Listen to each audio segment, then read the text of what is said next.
Assalamualaikum warahmatullahi wabarakatuh. Baik, terima kasih. Pada kesempatan kali ini saya akan menjelaskan mengenai mini riset saya yang berjudul Analisis Potensi dan Risiko Kecurangan Keuangan pada Ale Coffee Shop Space. Nah, sebelum itu perkenalkan, nama saya Pina Nuraini dengan NIM 461220075. Nah, baik, langsung saja. Adapun pendahuluan yang berisi latar belakang serta rumusan masalah. Nah, penelitian ini dilatar belakangi oleh pesatnya pertumbuhan budaya ngopi di Indonesia yang membuat industri kafe semakin kompetitif, yang dimana coffee shop tersebut bukan hanya sekedar menjadi tempat kumpul, tetapi juga menjadi tempat mengerjakan tugas sendiri maupun bersama orang lain. Nah, namun di sisi lain, usaha coffee shop ini rentan terhadap risiko kecurangan atau fraud. Ale Coffee Shop Space menjadi tantangan nyata dalam pengelolaan keuangan, di mana kelemahan pengendalian internal seringkali membuka peluang terjadinya penyimpangan.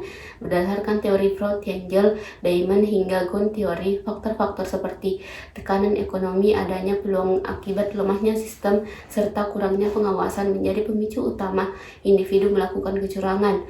Oleh karena itu, penelitian ini bertujuan untuk mengidentifikasi bentuk risiko keuangan yang ada serta merumuskan strategi pengendalian yang efektif untuk meminimalkan potensi fraud di kafe tersebut. Nah, tinjauan pustaka dan landasan teori dalam memahami fenomena ini, riset menggunakan kerangka kerja internal kontrol dari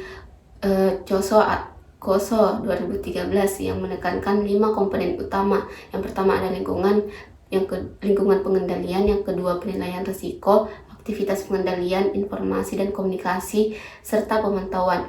Nah, kecurangan sendiri didefinisikan sebagai tindakan penipuan yang disengaja untuk memperoleh keuntungan pribadi yang merugikan perusahaan, baik melalui penyalahgunaan aset, memanipulasi laporan keuangan, maupun korupsi. Selain itu, penelitian ini juga mengacu pada teori agensi yang menjelaskan adanya potensi konflik kepentingan antara pemilik usaha atau prinsipal dan pengelola atau agen yang dapat memicu tindakan tidak jujur jika tidak diawasi dengan ketat. Nah, adapun metodologi penelitian ini dilakukan selama 3 bulan dari bulan Oktober hingga bulan Desember 2025 yang berlokasi di Ale Coffee Shop Space, Kabupaten Goa. Nah, dengan menggunakan pendekatan kualitatif, deskripsi, metode studi kasus, data dikumpulkan melalui 3 teknik utama. Yang pertama, observasi langsung terhadap kegiatan kas dan stok. Yang kedua, wawancara mendalam dengan pemilik dan karyawan.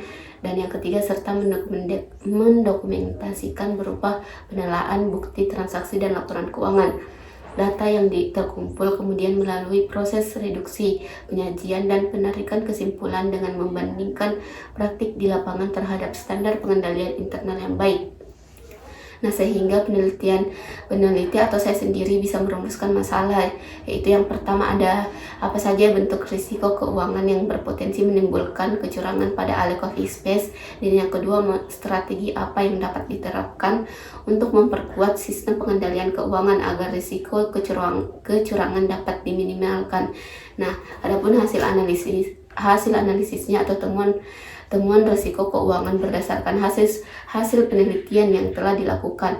Nah, saya menemukan beberapa risiko signifikan yang mengancam stabilitas keuangan Ale Coffee Shop Space. Pertama, pada risiko kas dan pendapatan. Ditemukan selisih rutin sebesar 50.000 hingga 150.000 karena pencatatan masih dilakukan secara manual tanpa sistem verifikasi ganda. Nah, yang kedua, pada risiko persediaan, terdapat ketidaksesuaian stok fisik sebesar 5-10% akibat ketidakadaan stok kartu stok dan sistem pencatatan keluar masuk bahan baku. Yang ketiga, risiko pengeluaran sangat tinggi karena satu orang karyawan memegang kontrol penuh atas pembelian, pembayaran hingga pencatatan tanpa otoritas berlapis yang memicu potensi markup harga atau nota fiktif. Nah, yang keempat, laporan keuangan yang dihasilkan tidak akurat karena hanya bersifat rekapitulasi sederhana tanpa proses rekonsiliasi.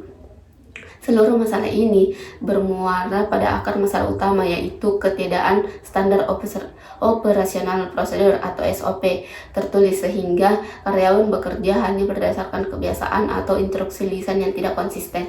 Nah, strategi penguatan dan solusi untuk meminimalkan risiko tersebut, penelitian ini merekomendasikan strategi penguatan pengendalian internal yang komprehensif. Ale Coffee Shop Space harus segera menerapkan pemisahan tugas yang tegas antara kasir dan pencatat, serta beralih menggunakan sistem Point of Sales atau POS yang terintegrasi untuk mencatat seluruh transaksi secara otomatis. Nah, dalam pengelolaan stok wajib diberlakukan formulir pengeluaran bahan dan audit stok mingguan. Untuk pengeluaran diperlukan mekanisme otorisasi berlapis di mana setiap pembelian harus disetujui pemilik berdasarkan daftar kebutuhan. Terakhir, penyusunan SOP tertulis yang mencakup seluruh alur kerja mulai dari pembukuan toko hingga penutupan menjadi langkah krusial untuk menciptakan transparansi, akuntabilitas, dan konsistensi operasional demi menjaga keberlangsungan usaha Ale Kopi Space di masa depan. Nah, berdasarkan hasil penelitian, dapat disimpulkan bahwa Ale Kopi Space memiliki risiko kecurangan keuangan yang signifikan pada aspek pengelolaan kas, persediaan, dan pengeluaran akibat penerapan sistem pencatatan manual dan ketiadaan pemisahan tugas yang tegas. Temuan utama menunjukkan adanya selisih kas harian yang rutin, ketidaksesuaian stok fisik sebesar 5-10% karena tidak adanya kartu stok, serta potensi manipulasi biaya pada proses pembelian yang dikendalikan oleh satu orang tanpa otorisasi berlapis. Nah, akar dari seluruh permasalahan ini adalah ketiadaan standar operasional prosedur atau SOP tertulis, sehingga operasional berjalan hanya berdasarkan kebiasaan yang membuka peluang terjadinya penyimpangan atau fraud. Untuk meminimalkan risiko tersebut, strategi direkomendasikan meliputi digitalisasi melalui sistem POS, penerapan pemisahan fungsi antara kasir dan pencatat, pembuatan kartu stok, serta audit rutin, serta penyusunan SOP operasional yang komprehensif guna meningkatkan transparansi dan akuntabilitas keuangan usaha. Nah, baik itu saja dari saya. Sekian. Wassalamualaikum warahmatullahi wabarakatuh.